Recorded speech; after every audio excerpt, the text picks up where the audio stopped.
Hello everyone, I'm Samantha Jane Smith. And I'm Jacob Keynes, and you are listening to the Classical Queer podcast.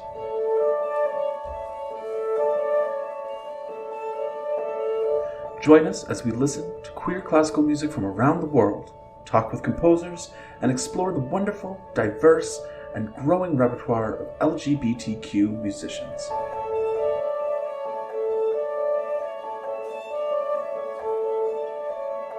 In the first half of the show today, Jacob interviews the talented Lief Mosbaugh, principal oboist at the Kitchener-Waterloo Symphony, about his passion for music.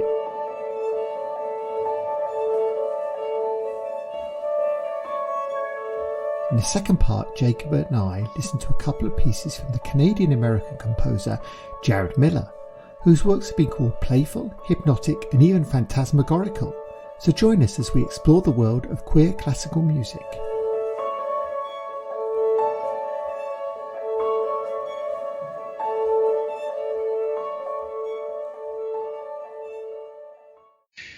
Today on the Classical Queer podcast, we have the wonderful Lief Mosbaugh, who is a oboist, violist, performer, kind of, I'll let him tell his whole story, but kind of a multi-instrumentalist and kind of bridges the world between classical music and pop, folk, recording, many different things, and runs some really interesting music.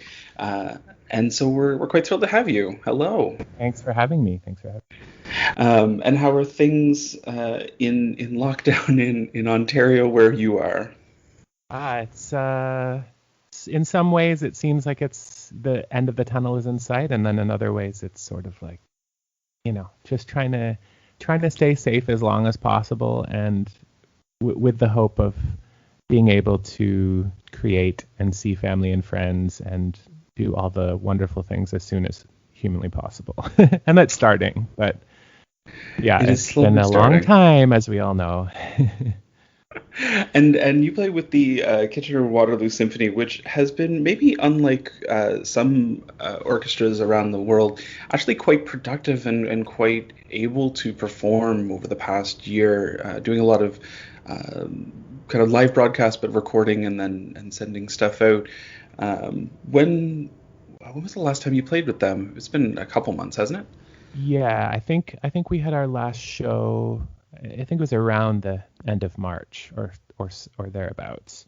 Yeah, we had planned sort of, since we started back up in, I think it was end of January, beginning of February, with all the different lockdowns, we've been in and out of the concert hall, and our concert hall is quite large, so we were able to have distanced and, fully plexiglassed woodwinds, and so we were able to have a full orchestra for a big chunk of the season. But yeah, we stopped kind of suddenly at the last lockdown. It was kind of like they announced it, and then the next night was our last concert all of a sudden.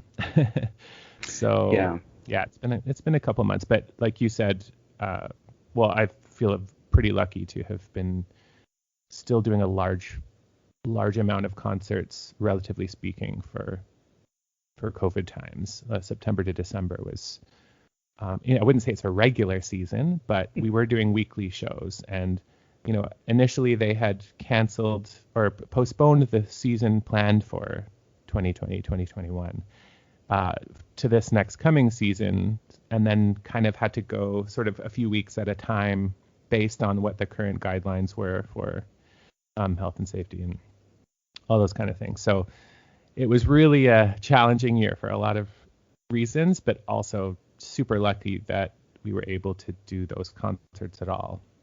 Mm-hmm. And how long have you been with that orchestra?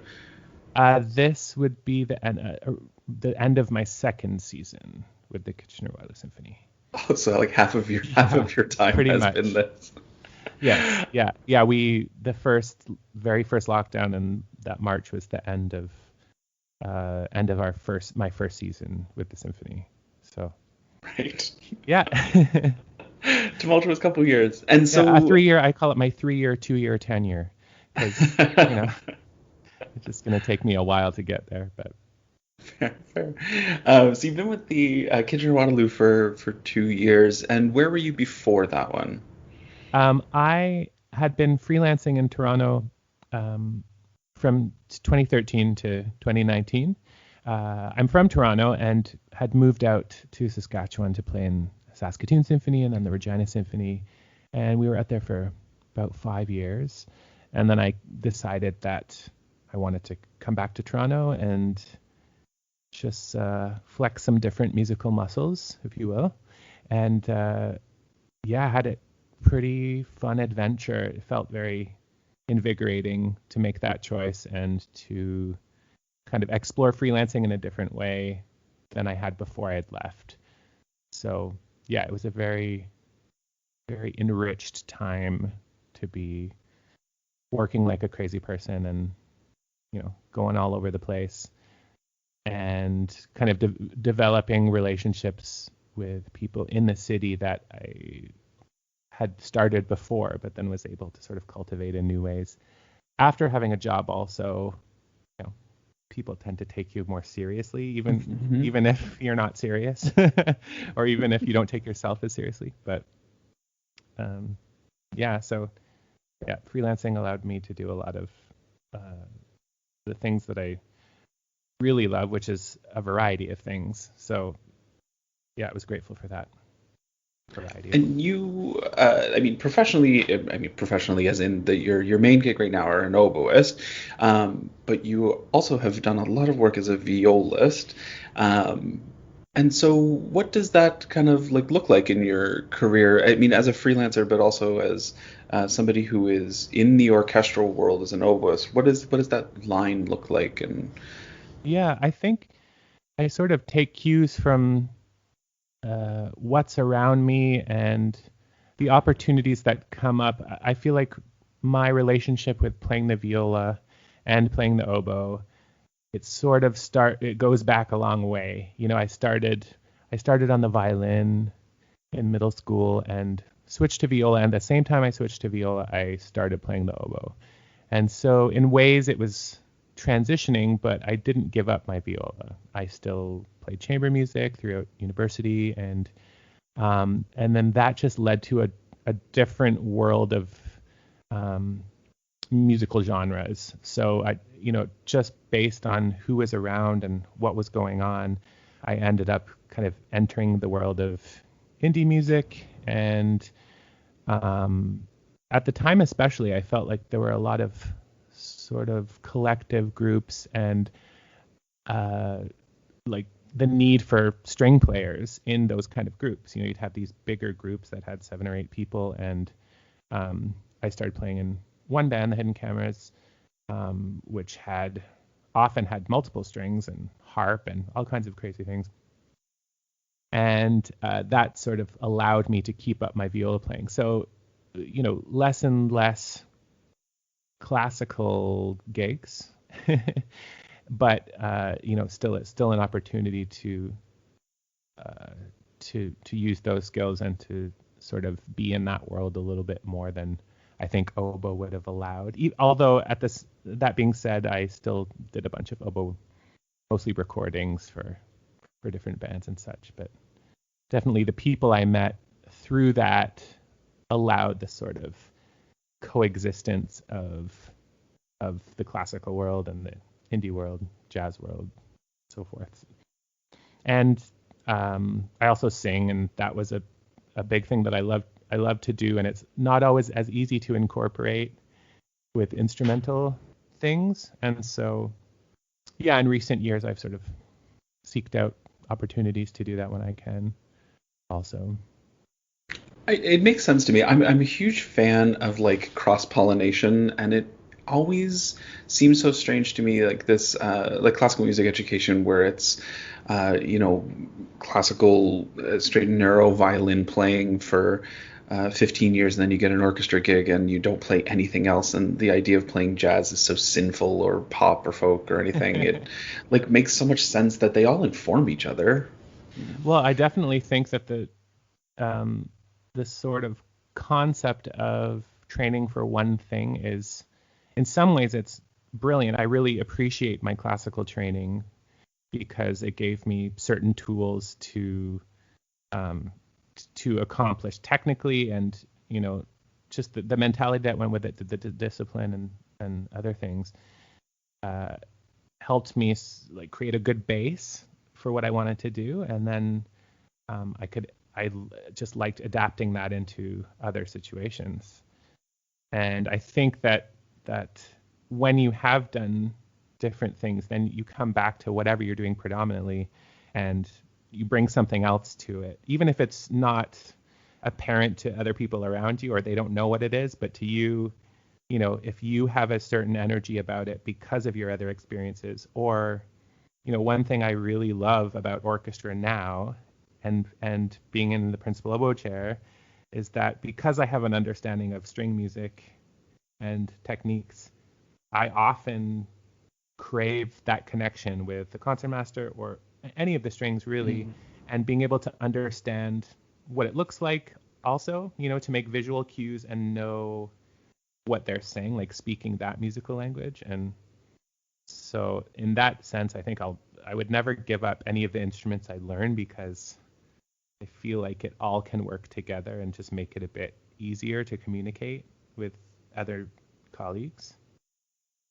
Yeah, that's a good point. I don't think I've ever really considered that, but it makes so much sense that if you, just have an experience playing another orchestral instrument, when you interact with them, you have a different way of interacting. I mean, I always feel like with instruments, it's like often I feel like it's the goal to sound like we're singing, and I think that when you understand the mechanics needed to do that, like it's different with each instrument, which is so interesting to me, because someone who is accomplished at their instrument has mastered it, and the stuff that comes from inside them, it means they're able to express that in a certain way. And that's when you hear that, like, magical players or players that really do something special that's beyond the technical element. And I think we can all benefit from gaining better understanding of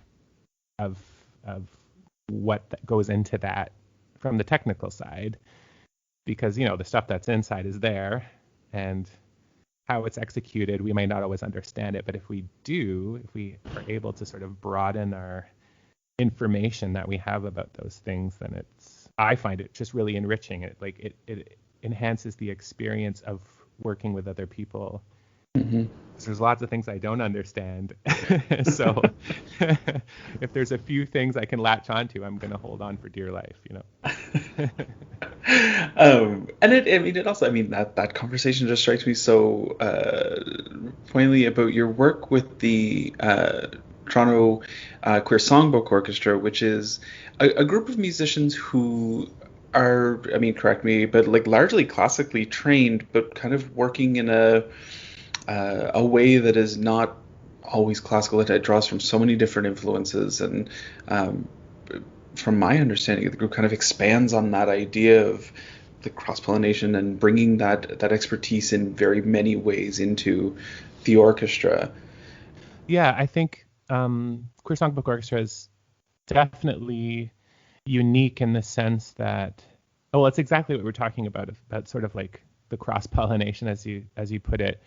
The group is very mixed. Like the concept of it as an orchestra is sort of I feel like it's a evolved version, because it's not exactly the definition of what you would think it is. And so, there are orchestral instruments, and there are people who are trained classically, people who have backgrounds in jazz, and, like a lot of different experiences all in the same group. And because it's very, there's no conductor, so the rehearsal process is unique also, because we're contributing, we're bringing different things to it, but also different styles. Like as classical musicians, it's very like generally we feel like we need to get things done, or like have a plan, and sort of we're there for rehearsals, so let's get down to business, and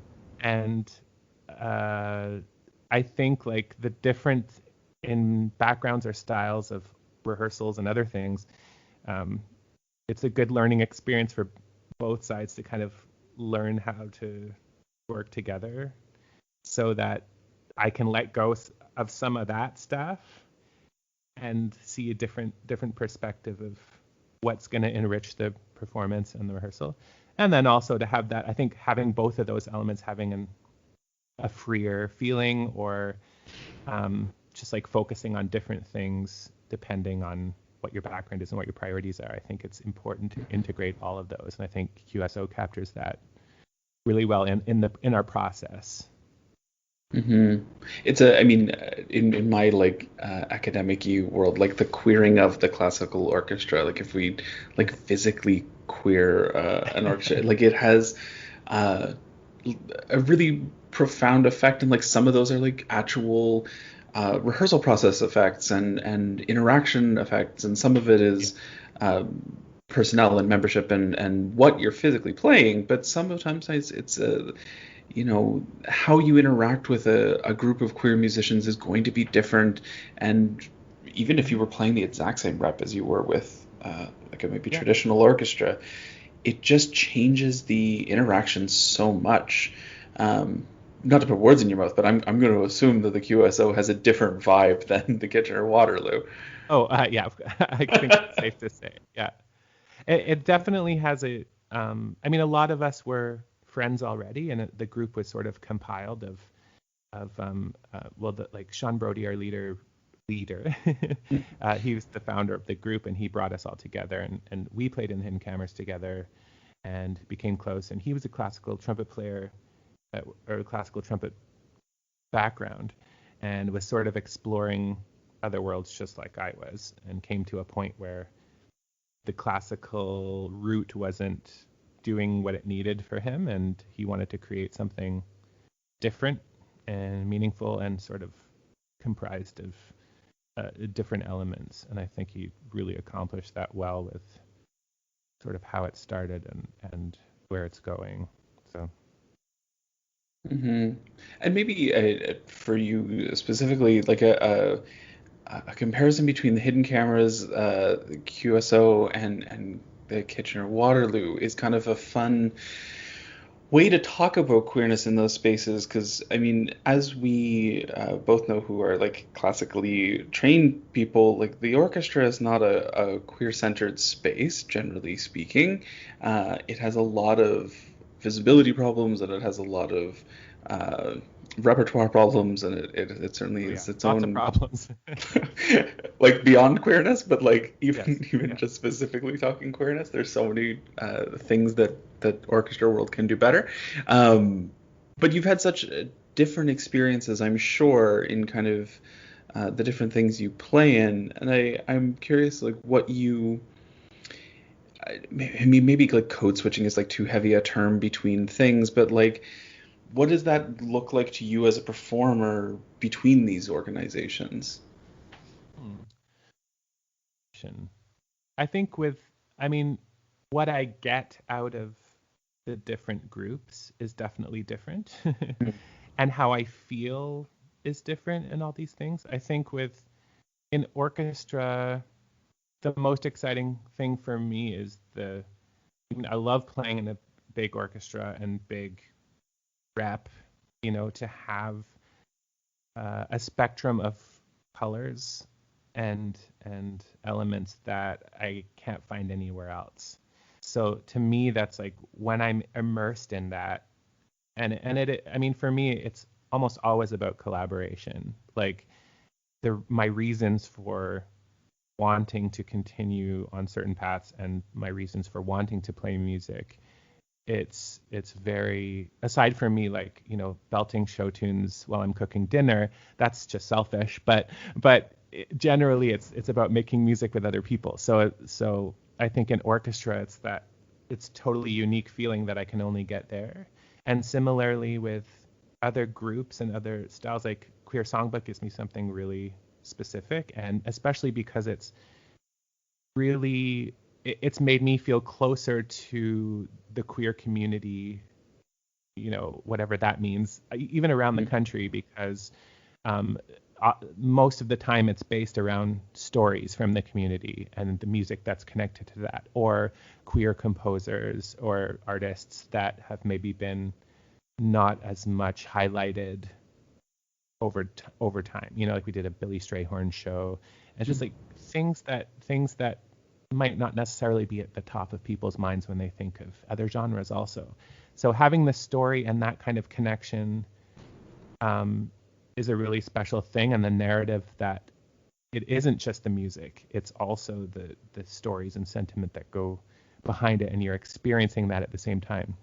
Of course, in classical music, there's still, and orchestral music, there's still stories behind the music, but I think, with a group like Queer Songbook or anything that works in that capacity and has that storytelling element, you have that connection that is undeniably going to be different than sort of a connection based on what you're reading instead of what you're experiencing. And I think that's an excellent option for audiences also, because I feel like that makes even the classical element or orchestral element of it more accessible to more people. And because it's sort of like a hybrid group of musicians, it's not just one thing. It's not just orchestral. It's not just classical. It's not just jazz. So, in that sense, I think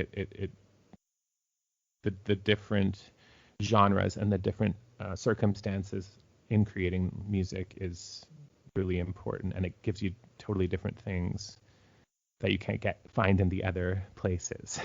Mm-hmm.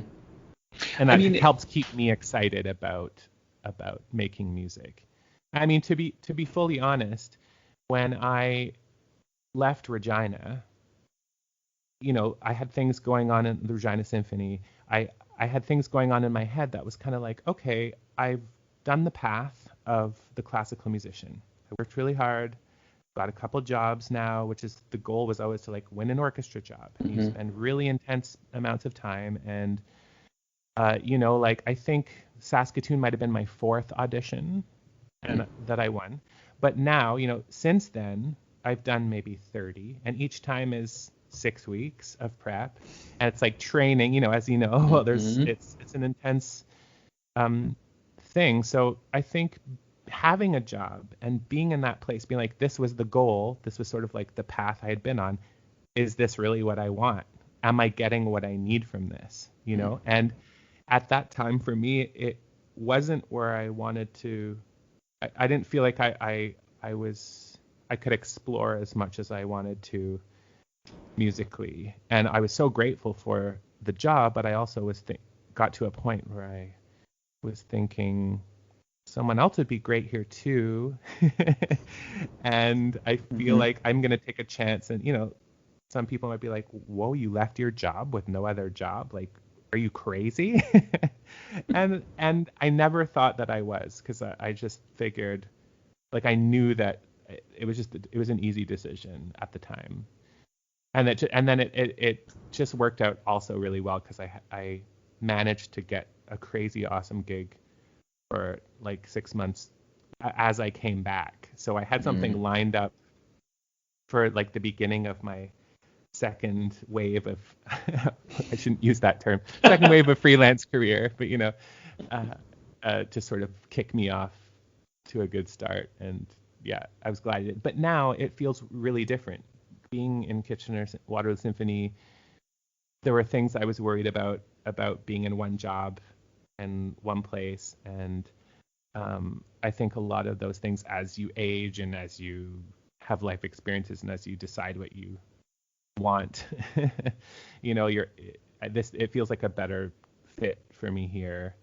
And also because it's close to my family and where I grew up, and close to Toronto and close to other opportunities, so I don't feel as isolated in my with my endeavors. I can still sort of be outward with them instead of getting stuck. I always had a sort of thought in my head that I would never name names, but sometimes I think in any job where people have been there for 35 or 40 years or longer, in any job that's like that, you're bound to get people who have either lost their will to be there, or their enjoyment has decreased, or it's really easy to get caught up in the politics of a group, and even with the family dynamics of a group like that. And I remember just always being hyper aware of not wanting to get to a point where I wasn't enjoying what I was doing anymore. Because for myself, I felt like if I got to that point, I would just change what I was doing, because I didn't want to. I wanted to always be grateful for something when I'm in it, So if I'm in a job, and I know from being on the other side of it, being like, why can't that person just retire? They obviously don't want to be there. I would love that job, And it's like, and I think that's kind of stayed with me, that feeling of being a young kid, super eager to do that stuff. It's like, not that I feel like I have to be that eager to do anything all the time, because no one should, probably, once they're past 25. But but I think just trying to keep an awareness of myself, just check in with myself and be like, am I downgrading myself as a person or my emotions by being in a certain situation? Because and I think everything has waves, so it's okay to be in that place and to have the natural highs and lows of any given situation. But I think if you stay at the low for too long, it's time to make a change. It doesn't have to be with anything in particular, but change is good. I always think change is good. So I feel it's a way to keep evolving and keep yourself young. I am also a believer in change, and that may be my Gemini-ness, and my partner Andrew would really loves less change sometimes, but I'm a huge fan of moving forward and doing new things. And I also think those red flags of I've been doing this for too long and I feel stagnant, and those are super unhealthy places to be in, and I don't think they're productive. And I think, that being said, I do feel like that is a natural part of sort of anything we do in life, can have those times. And I think it's okay to acknowledge that, or it's important to acknowledge that those things are there, and that doesn't always necessarily mean, it's going to be bad forever. We have to ride the wave. But yeah, I think if we keep aware of sort of what we want, and which is always changing, just like everything else, then hopefully we, at the end of our lives, can say, I feel pretty good. I feel pretty good about my choices. Because it's all we're responsible for, really. We have to be responsible for our own choices, so whatever they are. So, as somebody who eats a giant chocolate bar. No, just kidding. So, as somebody who's played in a few different orchestras and knows the world super well, but also knows the outside world very well outside of orchestra bubble, which I think is not every orchestral musician's view of things. But I think every orchestra in the world is trying so desperately to move forward and to modify their understanding of what diversity and inclusion and visibility looks like. And it's not to say that it's an easy path. It's not. But as somebody on the inside, but also somebody with a great view from out, how are orchestras doing? What would you love to see so desperately as a queer person in repertoire, in structure, in visibility? Yeah, I think the biggest thing for me would be when organizations ask the questions, how can we diversify? How can we expand? How can we reach more people? How do we stay relevant? All those questions. I think the baseline is that they should really listen to the answers that they get from the community, because not only are the community our patrons, but it's really a reflection of what people want to see, or how to make it better. I don't mean better as in the music necessarily, but just sort of at having representation, at making programming more diverse, at making more people have accessibility to coming to the symphony, because a lot of people just can't do it. Even if they wanted to, they couldn't afford it. I think listening to the community when they answer the questions that these organizations are asking. I think it's important for them to really try and listen and act on those things, because in a way, and that goes all across the board, not just in orchestras, right? It's a thing we're all more aware of now, I think, or at least I definitely am, of my own behavior and my own choices, my own role in things. And it's definitely been on my mind as my role moving forward in the orchestra. Like, how can I help or advocate or support people that don't have a voice within the organization or within the sort of group of genre and so forth. So, and I think each organization is dealing with that differently. And in Kitchener, I definitely feel like there are people who are working and making decisions on programming that are really great and that are bringing really diverse artists to the stage. And even with the Queer Songbook Orchestra, like, we, before pandemic hit, we were scheduled to play our first symphony show.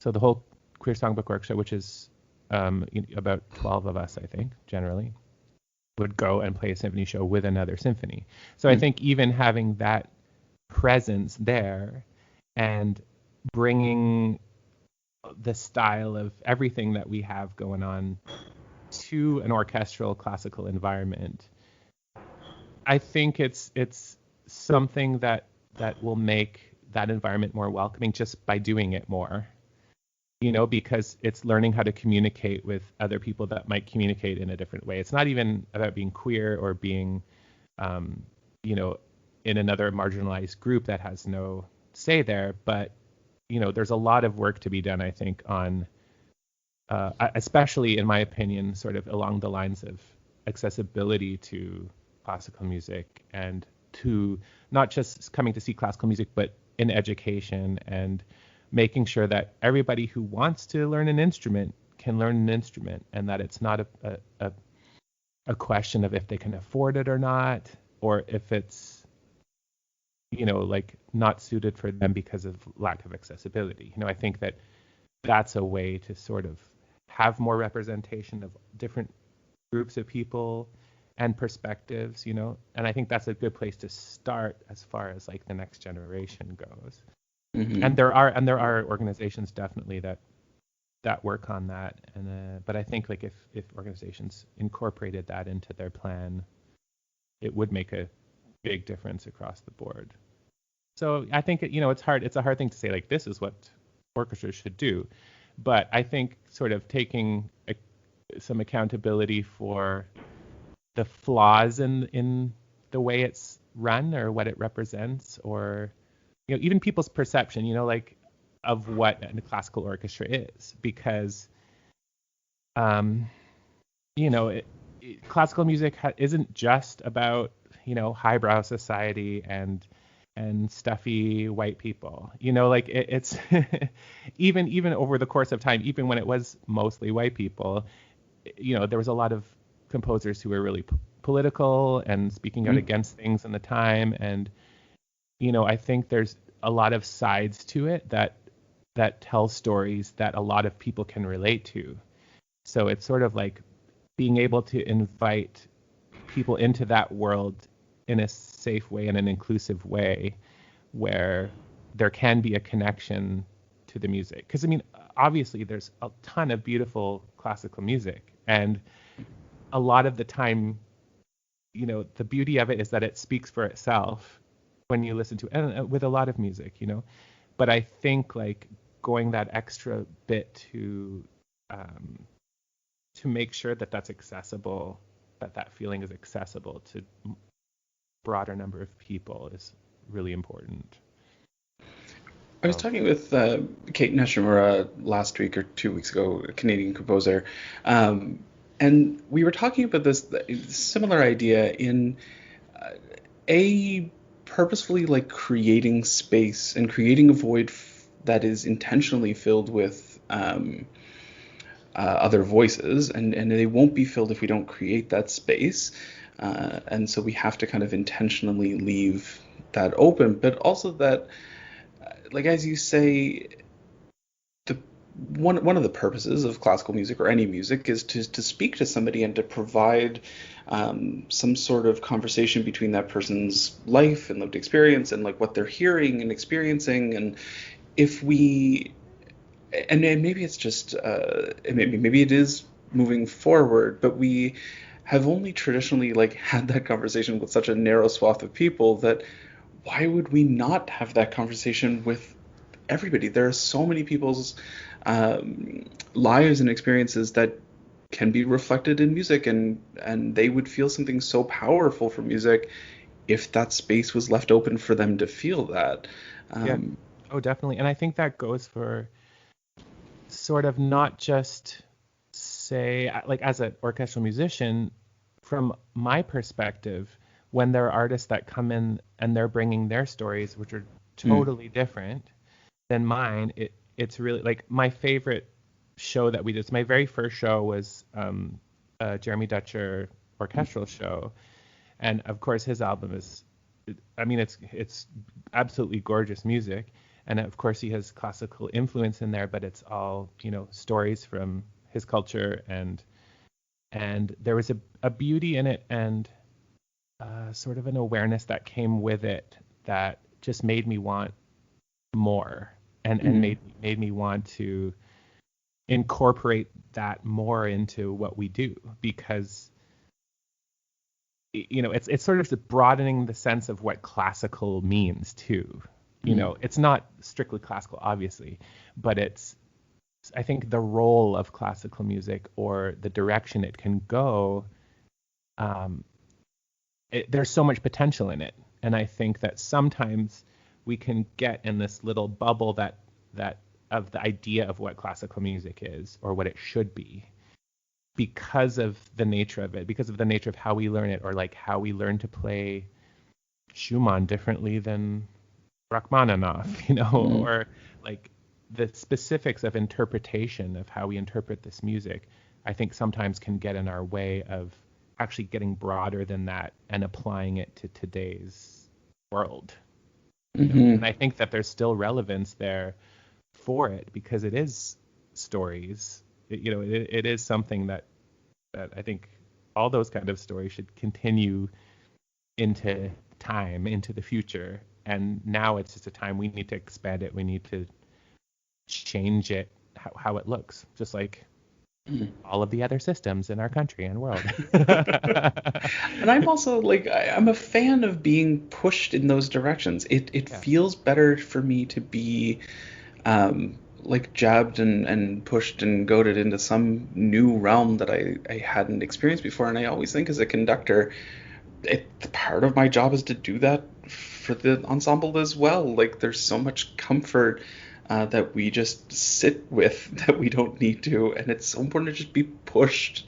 Yeah, or do the pushing. I mean, I think it's finding the joy in the discomfort, you know, like I think with a lot of conversations we're all having now, musically and not musically, like that's a place I feel like we should all get comfortable with being uncomfortable, because I think that pushes the boundaries of things also, and it leaves room for more. And I think not only with relationships with different people, different musical groups, genres, but also with what it looks like going forward, with how it can change and how the perspective can change in order to keep it moving, to keep what we're doing. And it's not even about being relevant, you know, like I know that a lot of orchestras, you know, struggle with staying relevant, or you know, in classical music, it's like a sort of perception that, you know, classical music is dead and blah, blah, blah, blah, blah. And I think in a lot of ways, some organizations can go down that road where you might not be as excited about, myself included, to be honest, you know, like it's not like I look at every orchestra and be like, wow, that's really excited. exciting. That's really innovative. Often it's like, okay, cool. That's cool. Like, even if the orchestra's amazing, it's like, there's so much glorious music, but what else you got? And I know that, people feel different ways about it, but I think like we shouldn't get caught up in like trying to appease to only a certain group of people. And if they're not happy with what you're doing, that shouldn't like govern, I think there's a way to respect all of the patrons of an orchestra, for example, and still change direction and expand what you're doing. So yeah, I don't know, a specific like short list or anything of how to do that, but I think, each organization, if they're taking a real honest look at themselves, can figure it out, or hopefully. Well, perhaps that's a good sentiment to end on. Yeah, totally. Well, Lief, thank you so much again for speaking with me today. It's, always such a selfish endeavor to just get to talk to people about queer music making and talk to people who are out doing wonderful things in the world. But thank you for being on the podcast today. Oh, my pleasure. Thanks so much for having me.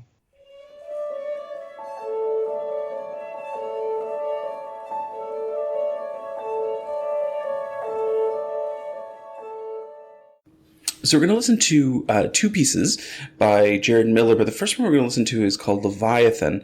And when I was re-listening to Leviathan for the podcast today, it struck me how interesting a path Leviathan is, in that it, like many pieces, maybe starts out a little nebulous and kind of wandering, and then pieces tend to, maybe come together and build to something. But Leviathan really almost spins out of coming together, and it goes in an entirely different direction.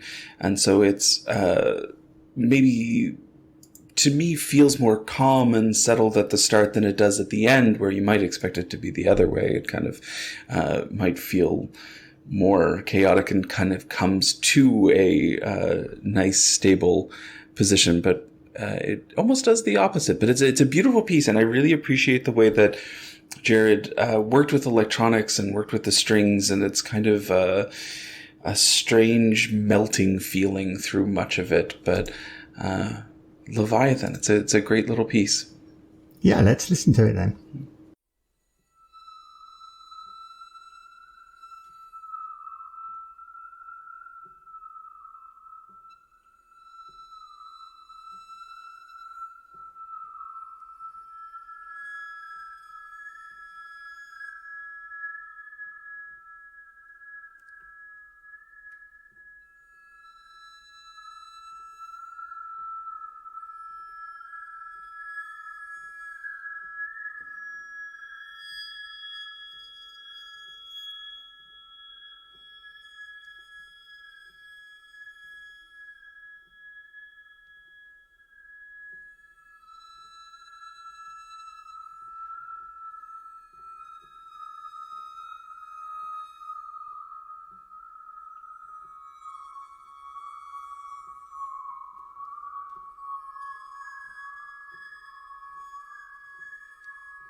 Okay, so that was Leviathan by Jared Miller. So Jacob, you've already said a few things. What else do you feel about the piece? It's to me, it's like strangely comforting at the same time as it is unnerving. As I listen to it, like the strings, which is a very stringy thing to be able to do, but these kind of like long glisses downward, this feeling of melting into chaos is unsettling at the same time as it is really beautiful. Mm-hmm. And I love the way that Jared's able to kind of take that uncomfortableness and make you okay with it. That I'm listening to it and it feels kind of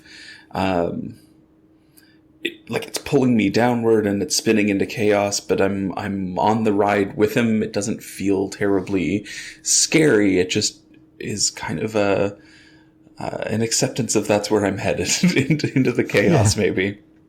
Yeah, I kind of, when I first started listening to it, I got a very much of a feel of a 1960s film score where you were on some journey a little bit at the beginning. And of course, it had almost like sort of a whale song type of feel to it. But as you said, then it sort of got into this, it shifted or morphed into this sort of dissonant, I guess, sort of feeling. But as you say, it took you somewhere, but it wasn't scary, but it took you into some sort of other place. I don't know. Yeah, it's a bit vague, I think, but it works. I mean, dissonance is always a good word because it covers all manner of sense, that it's kind of a good umbrella term, but in this case, it's like the truest sense of the word, that it just creates this dissonance, and it, from like a harmonic standpoint, goes from what is fairly tonal and kind of structured and within a box, and these glisses, these like slow downward whale song sounds that the strings are doing are taking us slowly into that world of dissonance, and it's kind of prepping our ear for the dissonance that comes. And then when the dissonance, and maybe that's why it feels okay to go along, is that when we get to the dissonance, we've kind of been there before slowly.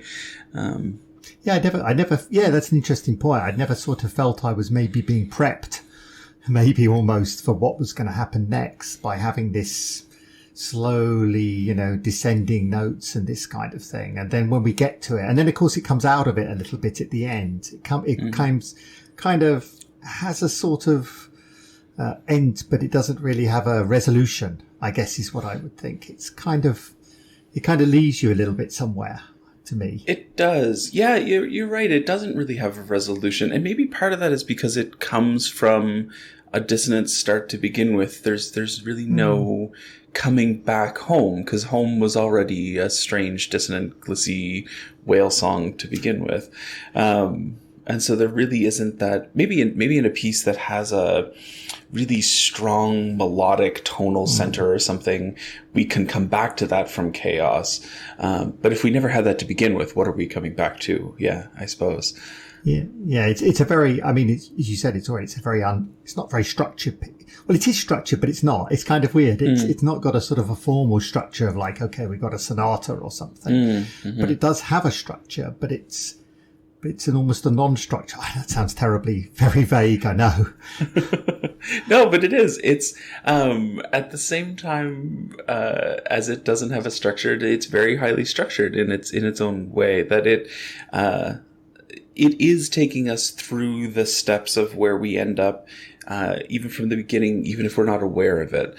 And I love pieces like that. There's something so jarring when you listen to some orchestra piece or anything really, chamber work or whatever, and it just switches on a dime. It feels really like getting hit in the face. It's too jarring. And this one, Leviathan, kind of brings you along that path, and so you've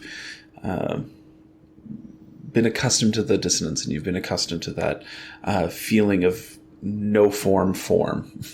Yeah.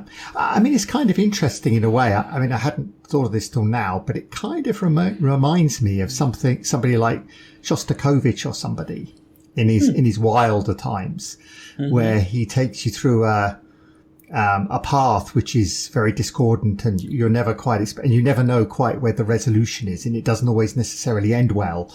And it's kind of this is I mean, I'm not trying to compare the two directly, but it kind of has that feel of a similar feeling to it as a kind of background. I don't know. It's yeah, I like the analogy of not knowing where the resolution is going to come or if it's going to come, and that feels very analogous. Yeah, maybe to Shostakovich as well. And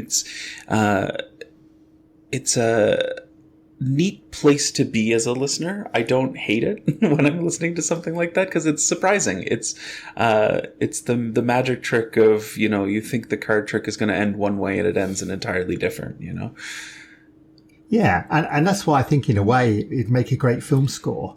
Because it is one of these. It is a piece of music which hides its surprise, if you like.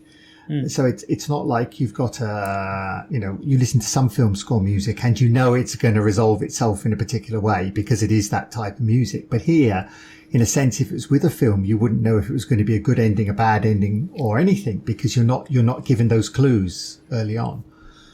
Yeah, no, very true. Yeah, and having listened to probably 4 or 5 of Jared's pieces here and there, I think that's probably a hallmark of Jared's writing, is that there's this kind of feeling of I don't know where it's going, but I'm kind of okay with it. Yeah. I mean, they always say that, the music kind of reflects the character of the person or reflects the person's feeling. And you sort of has me wondering, hey, is this Jared's real life? I mean, does Jared feel like this in everyday life, or is this how he, it's because it's kind of interesting. It's an interesting place to be, to have that no idea where the conclusion is going to be. I mean, we all live in that in some way, but it's kind of interesting to hear it in the music. Mm-hmm. And it would be interesting to see if that is how Jared lives his life, and if he's aware of it or not, because that's the other telling thing, is that he may be thinking he's writing these things that are completely counter personality, but they're absolutely part of his personality. Yeah. Kind of interesting, really. But I thought it was one of those pieces that for me was like the darkened room piece. I wanted to sit down in the dark and turn the lights off and just have the sound on its own. And it sort of made a world around you, if you know what I mean. And it was kind of like, I would have loved to have it on a big system where you could hear all the sound coming from around you and this kind of thing. And I think that would have been quite an exciting experience. So maybe that's something to try. It's atmospheric. It's spatial. It feels very all encompassing. Yeah. Yeah, it was one of those things you needed to be almost inside, if you know what I mean. I mean, it's kind of like a lot of that music maybe, Jared's not that old, but in the 1960s and 70s kind of music where you experience yourself immersed in an environment. And I kind of got that feeling. It's a little bit retro for me in a way, but but it's not, because it's very modern in another way. So it's kind of harking back, but bringing you into the modern era, maybe. I don't know. I would have sworn I would never quote my mother in things, but I always remember my mother when I was young, flared jeans came back, and I remember my mother saying, I knew from the 60s they'd be back, and we did this in the 60s, and I remember saying, it's new, it's not from the 60s, this is not a reference to something old, it's not retro, and she said, yes it is, it absolutely is, but it's the same with music. It all kind of comes back. Yeah. Now you're making me feel old, because I'm obviously the same age as your mother. So that's really brilliant. Thanks. She had great taste. She loved, she loved the 60s. Get yourself out of that one, Jacob. Yeah, right. Yeah, but it does come back. Yeah, it does. And I think it's kind of got an echo of that. It reminds me of those. There are some films from the 60s I remember. They weren't very good films, but they were very science fiction-y films. The low budget type films, and they had a musical score which was very much this sort of slightly dissonant score and all this kind of thing. And it kind of has a little bit of feeling to that as well, from the past. And of course, the whale song thing was the big thing in the 60s, 70s and all that kind of stuff. So you've got a bit of that in there. So it's kind of nice. It's kind of brings, but it isn't of that era. It's clearly of a new era, but it has a a feeling from the past, which is kind of nice. Mm-hmm. Yeah, it does feel very much of today. It does make sense in that context for sure. And especially like in the style of playing, like these are all, I mean, working with, maybe not extended techniques. That might be kind of a heavy word for what's happening in Leviathan, but it kind of asking string players to do things that, is not on their normal roster of techniques is a very new thing. And maybe the way or the outcome of those sound productions in a new way is kind of referencing something from the past that they would have done in a different way, or the sounds would have been created in a different way, but the method is new. So what sort of technique, I mean, being no understanding of this, so what sort of techniques are they using here, which is kind of non-standard? It's like a literal glissing. So string instruments don't have frets, or at least orchestral string instruments don't have frets, and they're literally just pulling their finger down from the pitch. The tricky part about doing glisses, and I say this as a non-string player, and so my understanding is as a conductor and a wind person, but the tricky thing about doing glisses on a string is that the nebulous part of the gliss is not the hard part. It's the starting on an in-pitch definite absolute note and then going to the glissy pulled whale song sound. If you were asked to just go, that's not terribly difficult, but when you have to start on something that's really in tune and in pitch and gliss, and maybe gliss to something else that is really in tune and in pitch, that's quite hard to do. And so that's what's happening in this a lot of the time, is this kind of, it sounds maybe easier than it actually is. So is there a lot of impromptu-ness to that sort of the way they do that? I mean, or can you describe accurately as a composer how much of this thing you need? I mean, or is it very much up to the player? It depends on the score. I haven't actually seen the score for Leviathan. I've seen scores that are really indeterminate, and they say players gliss ad nauseum and just kind of go from, you might have some pitches written in, but it'll literally just say the word gliss ad nos and go. And then there are composers who write really specific, like pitched with a line down, timed within a bar, and it looks very much like a regular score. I mean, having worked with many composers now, I suppose it comes down to how much control the composer likes to have. And if that's something that they value. I've worked with composers who, when you do something like glisses or something, will just write at the top, gliss where you want. And literally, that's it. And then I've done scores that are very, very specific in what they want, and they are asking you to pitch to the quarter tone and very, very precise things. But I'm not sure. I haven't looked at the score. It'd be kind of interesting because it is, as you say, a piece which is a bit discordant. There's a bit of a dissonance in it. So you always feel that the players, I mean, not being experienced, they're just doing random things. I mean, they're probably not, but it makes you feel they almost are. And that's kind of clever if you've written something which makes it seem almost random. Does that? No, it does. Having played like many of these types of pieces, it's harder to make it sound random when it's very clearly laid out than it is to actually just play random things. But the impressive thing is when you have a composer who writes something that does, like you say, sound really randomized and kind of free form, but it's extremely specifically written out and precise. There are many pieces like chance music where you just kind of have a pitch set that you have to play, and your score is just 4 notes, and you play them for 15 minutes interchanged and with whatever rhythms you want and whatever octave and whatever. And they obviously sound very random, but that's the easy way out for a composer sometimes, That sounds it. Great. Well, shall we move on to the next one?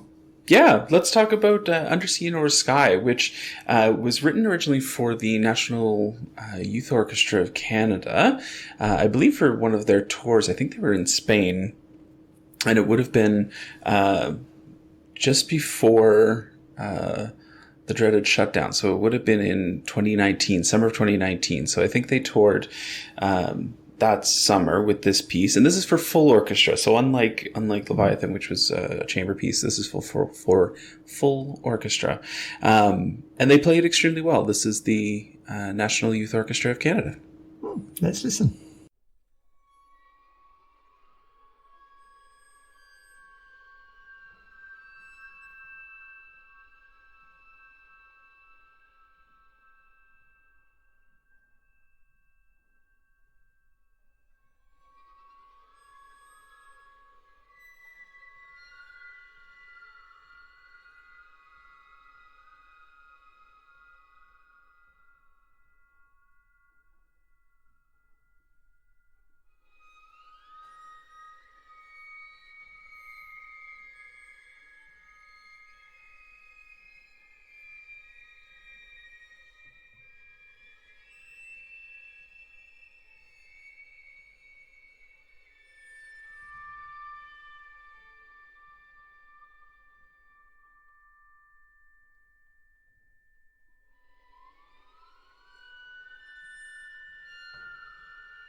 Okay, so this was had some similarities to Leviathan, but it was also different in many ways.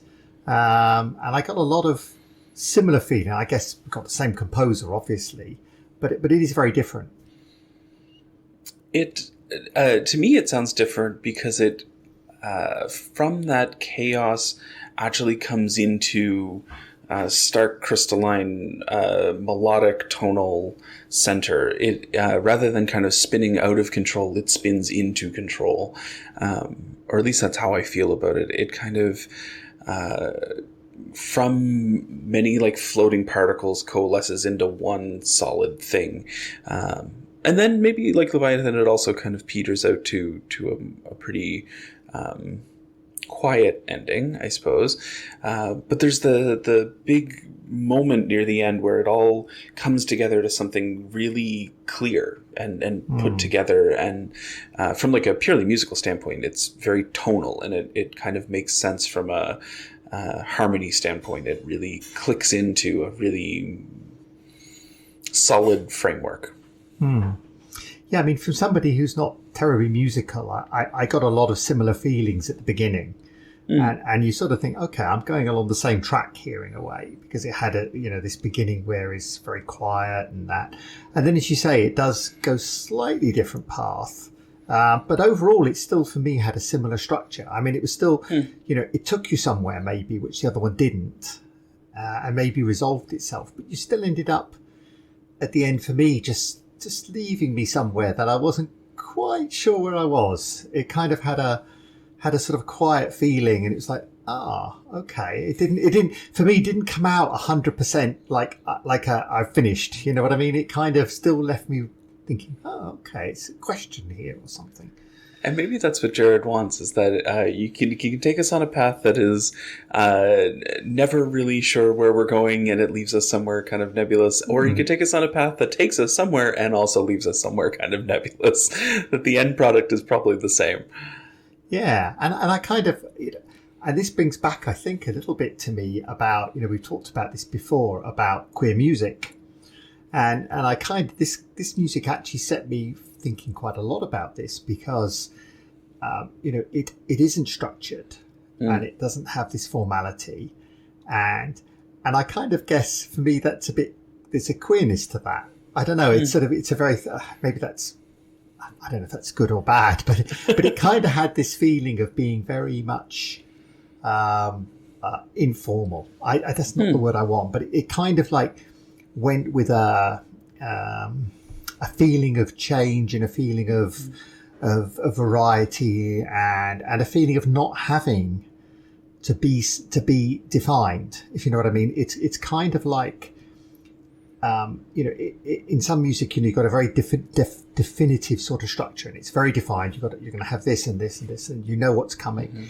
Here it was like, we don't know where we're going. We don't really know, and that kind of is a queerness to that, to me, in the sense we don't know. We're a much more don't know where we are kind of people, and we don't know where we're going quite, but we don't really care to some level. It's kind of like and that sort of, maybe I'm reading too much into it, but it kind of gave me that feeling.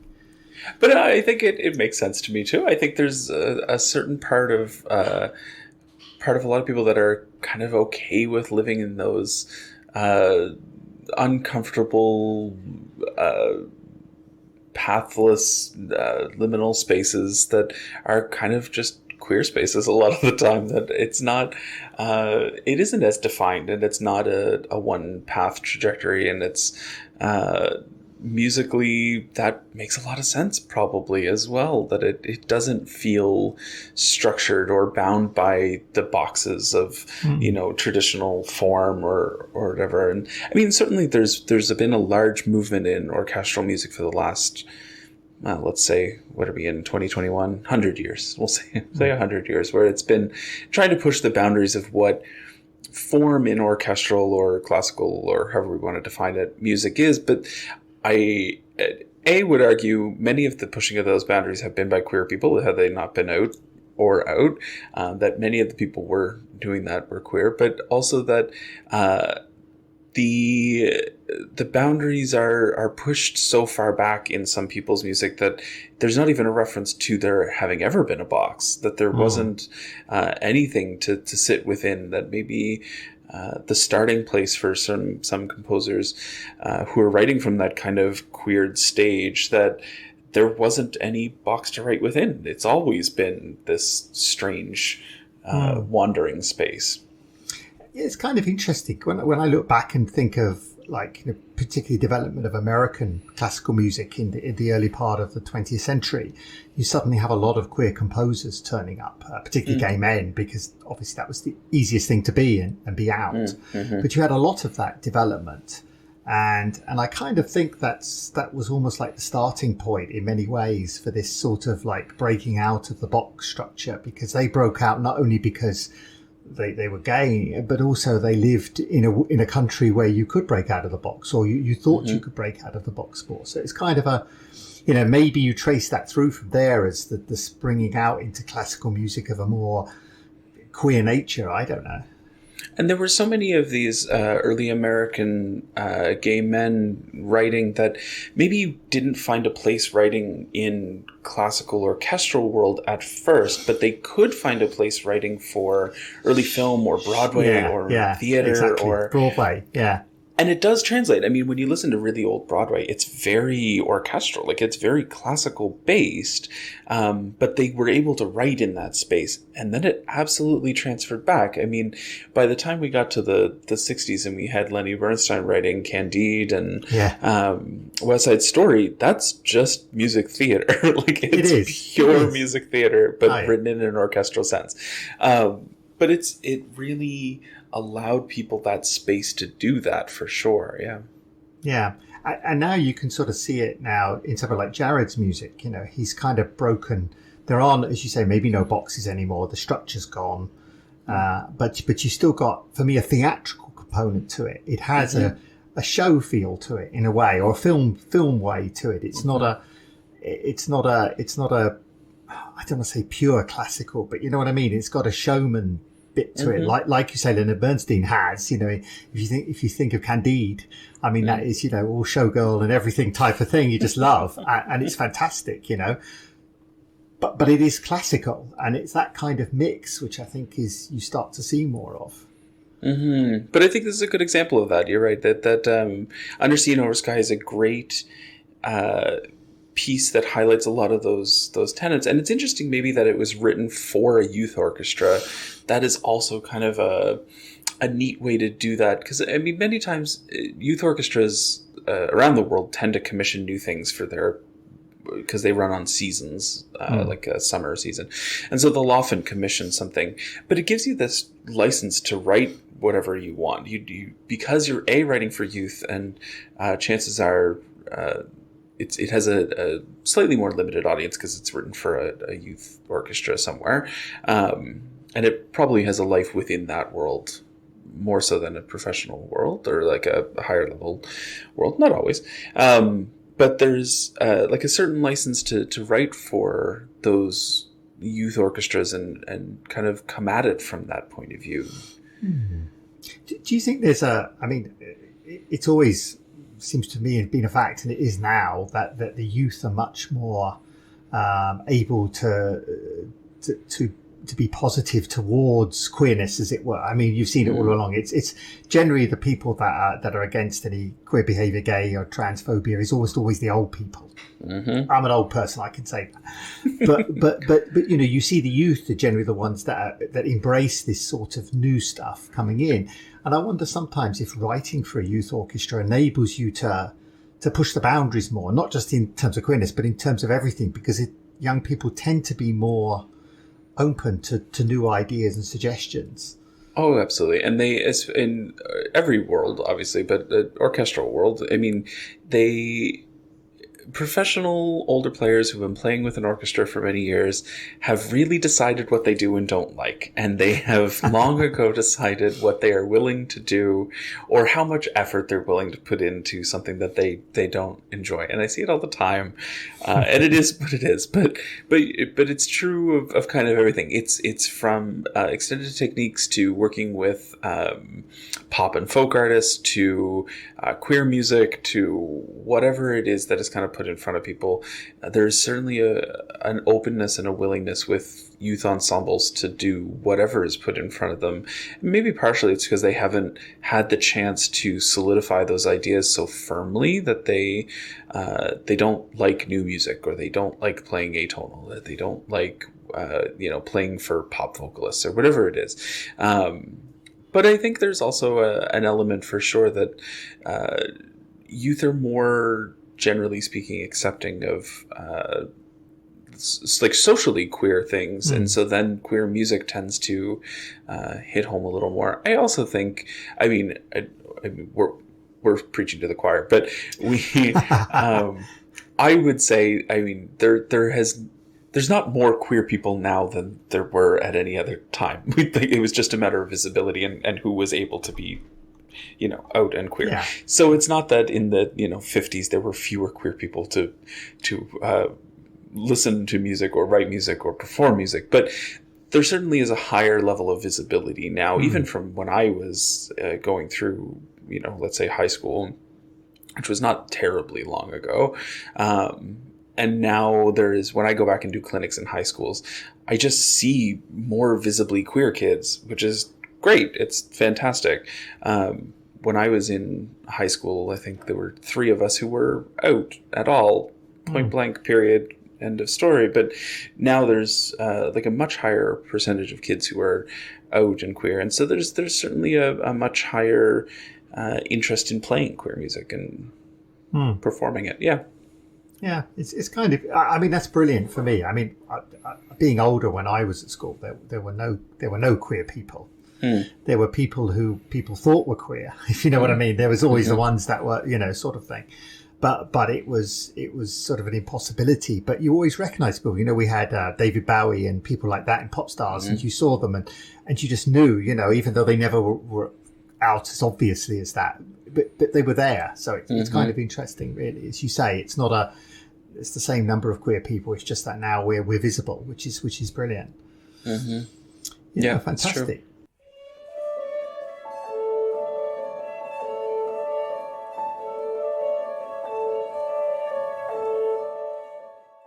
Thanks again for listening to the Classical Queer podcast.